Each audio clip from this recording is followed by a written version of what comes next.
Welcome to Bridging the Education Gap, the podcast where parents, teachers, and education leaders come together to share insights, stories, and strategies that connect learning at home and in school. Whether you're a parent navigating homework struggles, a teacher fostering classroom breakthroughs, or an education leader seeking innovative solutions, this is your space to learn, grow, and collaborate. Each week, we dive into real conversations about education, from tackling pain points to celebrating success stories, all with one goal: to bridge the gap and empower every child's learning journey. I'm your host, Jessica Shelley. Let's get started. Today, we have a truly inspiring guest, Dr. Efrain Martinez. Dr. Martinez is an award-winning school principal and an expert in emotional intelligence and leadership. His journey from being publicly protested as a principal to earning the title of Illinois Principal of the Year is nothing short of remarkable. Today, we'll explore the lessons he's learned about leadership, emotional intelligence, and how parents and educators can apply these principles in their own lives. Dr. Martinez, welcome to the show. Thank you so much for having me here. Such a luxury. Yes. Okay, let's start off with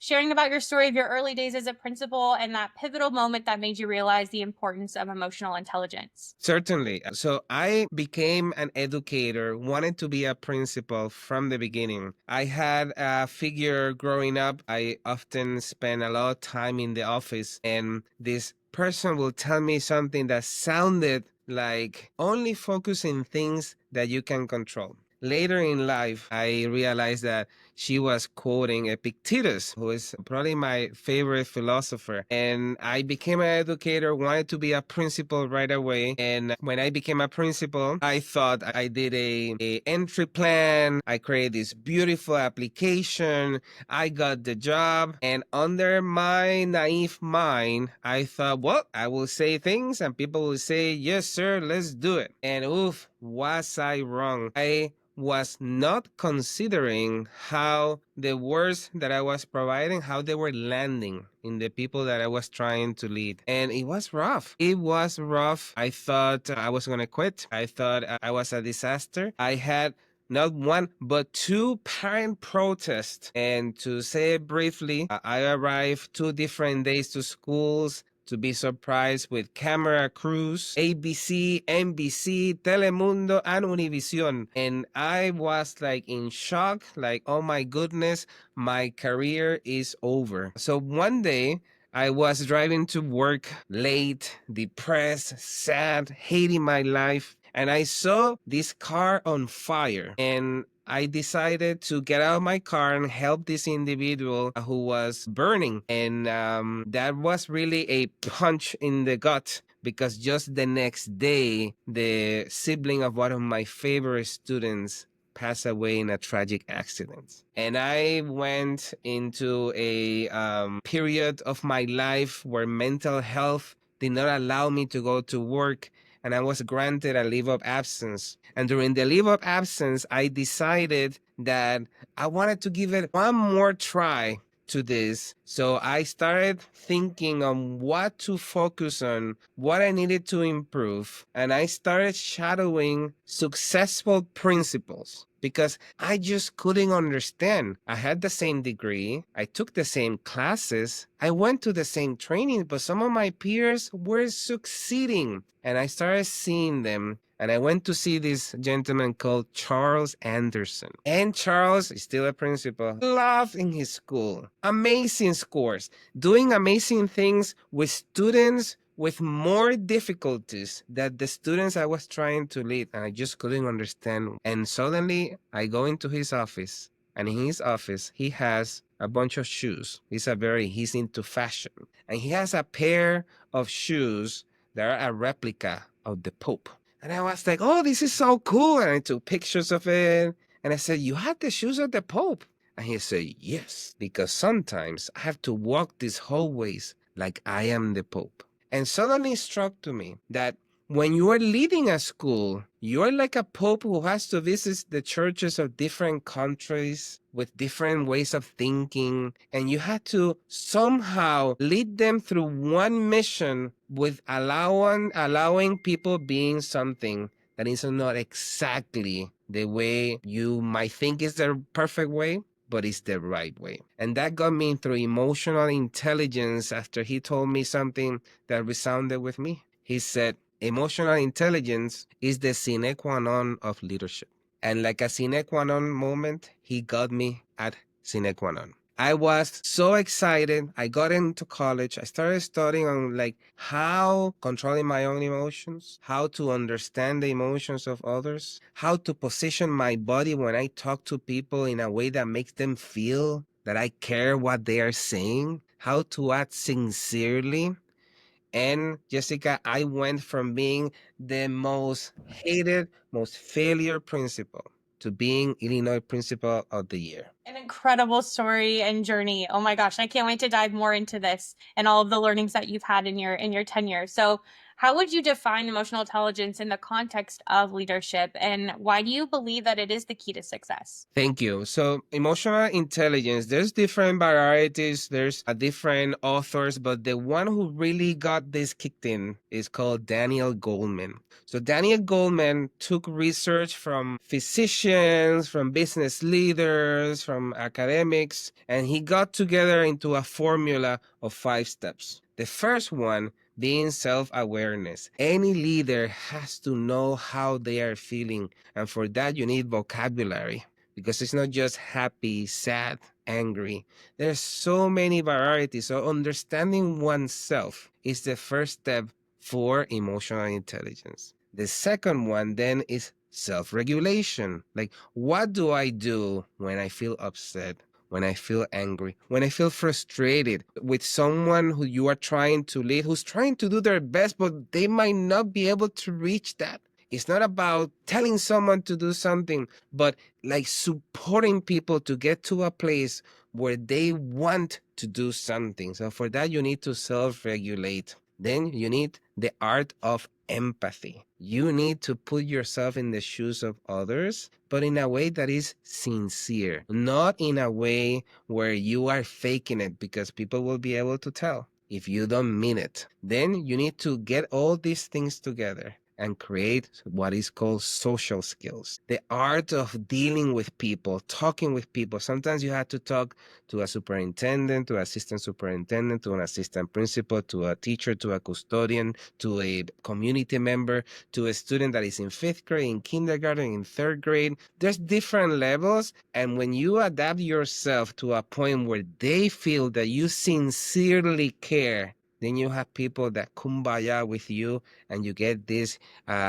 unison in getting things done together in a way that everybody wants to do it. And it's really the difference between someone who is failing at this gig of leadership and someone who is succeeding. Incredible tips and steps that you just outlined for us. So I would love to kind of tap into what that actually looks like in your school building. So, you went from facing those public protests to being named Illinois Principal of the Year. What are some of those like key changes that you made in your school building that and your approach to leadership as a whole that helped kind of make that transformation for you? Well, the first thing that I did when I came back from my leave of absence is that I started meeting with people and I did like an apology tour. I told people, listen, that way I was talking to you or not listening to you or raising my voice, I messed up. I was thinking the wrong thing. I apologize. Can we start over? That immediately disarms the person that has something against you. If you think about it,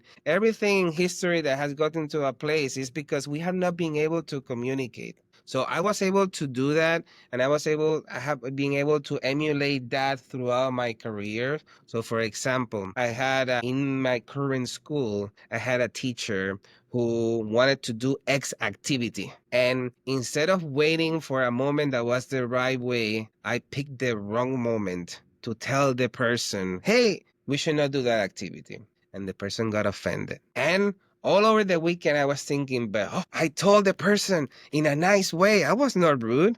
But then I thought, well, if I was a person in their shoes, in the situation where they were in that moment, could I have picked a better moment? So I texted. I said, hey, can we meet on Monday? And it took me a while to get there. And the first thing I said, hey, listen, I thought about it over the weekend because it's true. I messed up. I am so sorry. If I could take it back, I would have done it differently. And at the end of the day, we both agree that it was not the right activity, but you need to be completely honest. And like Dale Carnegie says, Do it sincerely. The person needs to feel your apology, not just in a saying when like the kids say sorry. No, no, no. You need to do it in a way that is very clear. Another example. Sometimes we have in all enterprises to work with people who can be difficult. And I myself, in my leadership journey, numerous times have lost control because I have gotten frustrated. And I, for a moment, thinking, oh, if I just say enough or bang my, all that does is create animosity. And there's nothing that unites the people who are not performing well than a boss that loses control. So when we do that, what we do is make the problem much bigger. So one has to get used to it that in leadership, one has to learn how to deal with disappointment on a daily basis. Very similar to what physicians, nurses, etc. have to experience in emergency rooms. They never drive to work thinking, oh, I hope today there's no problems. I hope today nobody dies. I hope today nobody suffers. They drive to work thinking, today I'm going to try to do my best, try to heal as much as possible, prevent as much as possible, support as much as possible, knowing that often I will fail, but tomorrow I will come back and try again. So learning how to be self-aware on how one is feeling, then you can say, oh, let's take this meeting another time. Go for a walk, meditate, chew some gum, do something that you know can regulate how you're feeling, so you can take the right action. So those are two examples. Phenomenal examples. And I think application too to the classroom, right? When we talk about teachers even having that emotional intelligence within their classroom setting with their students as they're the leader of their class, right? I want to take this one step further and also talk about another stakeholder in this equation, which is families and parents. So emotional intelligence, isn't just for school leaders. There's some other influences in these children's lives. So how can parents use the same sort of principles to foster those positive relationships with their children at home? That is a great question. And it's a great question because schools are designed for children who have two parents who are loving, attentive, present, that are reading stories before they go to bed, that are having dinner together, that are having vacations together, that they don't have to struggle or go through hunger or go through trauma. That is what schools are designed. But in today's era, we have the iPad, what is called the new do not disturb sign. You can go to any restaurant and you see children with an iPad. I can tell you most discipline behaviors occur on Monday because of the dysregulation of having little to no attention over the weekend by the parents at home because the iPad or other electronic devices are managing. So what I try to do is directly send an education message to my families that goes aligned with what I'm sharing with the teachers. Because parents need advice too.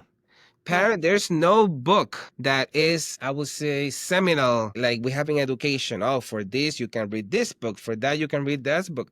There's books on parenting, but there's not one that is common knowledge that I can tell you, oh, for emotional intelligence, read this. And often parents don't know. So what I try is to extend the thinking of how the teachers are thinking here in the school on how they can use that message at home. So let me give you an example. We strongly advise that when you're at home to listen to your kids, to talk to them, to have conversations and make them feel important. Not important in the sense, hey, Johnny, you are perfect, you are beautiful, there's no issues with you. No, making them feel important is like, oh, that really happened. And what do you think about that? That's wonderful. Tell me more. Really? Let's go and do that sense of importance. It is a basic principle for any person in their life. When you feel important, you want to do more. And those conversations, unfortunately, are not happening. So I try to edit the message that I'm sending to the teachers to make the teachers feel my principal feels grateful for my effort. My principal acknowledges that schools of the 21st century are designed for a different era, not for now. And my principal acknowledges I'm doing my best. here's a message on how you can continue that project. And for the parents, I cannot make them feel, hey, you're an awful parent. Listen to me. It has to come across as, hey, let's work on this together. Thank you for doing your part at home, because when you parent, we can teach. And that thinking of how the message is going to land is essential in order for the people to get the message. And when they see you, they say, hey, that message was awesome. We're trying these things, instead of them feeling like, oh, what does he think he is? He's telling me how to parent. What does he know? Etc., etc. So finding ways to unite people through messages is an essential part of any school principal. Yeah, and you just mentioned again, they emphasized the importance of considering how messages land, right? And so what strategies have you found most effective for delivering difficult messages while maintaining that trust and collaboration, both with your staff and maybe with families as well? Certainly. I have read a lot. I read a lot because it is through reading that you have conversations with the wise people of all the eras, right? So just today, I was telling my teachers that Oscar Wilde, who was a 19th century Irish writer, he wrote, nowadays, people know the price of everything and the value of nothing. So, what an essential quote that can be applied today. We know the price of a position in a school. We know the price of having certain type of classes in the school, but we often don't recognize as a society the value of a teacher in the life of a student. There is no report card that demonstrates the recognition of the value of education. We talk about the price, we talk about the scores, we talk about the performance of the students, right? So it's very easy to say that school is not performing well, but do we acknowledge that we have in school, like in mine, families where children wake up and they don't see their parents because they have not one, not two, but sometimes three jobs? How do we, as a society, convert the type of supports that we provide to provide supports? The system is not designed like that. So you have to have a special heart to work in a school with children living in both poverty and trauma. And trauma lives in both wealth and poverty. So having that type of professional development is key. That support is key. And as leaders, we have to acknowledge that yes, sometimes or often we are not going to get that recognition because society values the price of things and not often the value. You've learned so many lessons during your tenure as an educator and leader and principal and everything like that. So I would love to kind of get your thoughts on any advice that you'd give to educators or administrators that are just kind of stepping into leadership roles for the first time. Definitely. I will say that what you learn in schools of education is important, okay? But you have to read books on leadership, philosophy, psychology, and human relations because most of your issues have nothing to do with what we learn in schools of education. Because you had to deal with teachers who, for example, had a miscarriage, a teacher who had a death in the family, a teacher who just got a divorce, a teacher who is depressed, a teacher, and you can continue. And I thought when I started, no, we're here for students and students first. You have to realize that as a leader, your job is to empathetically love the teacher so they can love the children. If you don't love the teachers first, they cannot love the children. So when I started, I thought, I'm here for the children because when you become a teacher, you're thinking about making a difference in children. But nobody told me that my responsibility were the adults in the building until I had to learn the hard way. So please, beyond educational leadership and curriculum and instruction, which is important, I'm not saying it's not, think about how you can prepare yourself on how to deal with adults. Because if you don't take care of the adults in the building, then your students are going to suffer. It just is that kind of trickle down effect too, right? So if the leadership isn't established there at your level, then the teachers are struggling and then the students are struggling and then really nobody's happier being successful and thriving. Absolutely. I mean, I go beyond that. After my success in Chicago, I went to suburbs. I was recruited and I came very arrogant inside, of course. I came very arrogant. Oh, I was principal of the year. And the suburban district had very different rules than from the city. So I started without consulting anyone or finding a mentor. I just started doing things on my own. And immediately I started getting people, why are you stepping on my toes? Why are you making those decisions? And me not being as self-aware as I was practicing because I thought, oh, I know how to do this. I was fighting back. No, because I'm the principal, because I do this. And the number one rule of power is do not outshine your master. So I was telling my master that they were wrong, and I was right. And what happened? After 2 years, they told me, Efrain, we like you in principle, but it's not working out. So now working in my third district, I realized that, it's not only about the adults in the building. It's not only about the parents, but also about my superintendent, my assistant superintendent, the directors. If I make them feel like they are wrong and I'm right, all I get is enemies. You had to be friends with everyone in order to negotiate and get more things for your school that benefit your teachers and therefore they benefit your students. So again, when you get into leadership, you have to learn about human psychology, about human relations, the loss of power, emotional intelligence, because when you're able to see it that way, and like Napoleon said, plan 10 steps ahead, then you can get the things that you can get and you can experience a real success. I love that. And we're coming up to the end of our time today. So I would love to just kind of summarize, or maybe you could provide one key takeaway to our listeners, whether that's for leaders, administrators, teachers, parents. What would be that one takeaway that you want them to remember from this conversation? So the motto in my school that I learned from one of my previous schools is when you do good things happen. So it is a principle that can be applied to every aspect in life. If you eat well, you have good health. If you sleep well, you are rested for a successful school day. If you treat people with dignity, people are going to treat you with dignity back. When you do good things happen. Love that. So universal too, right? We can do that in all contexts.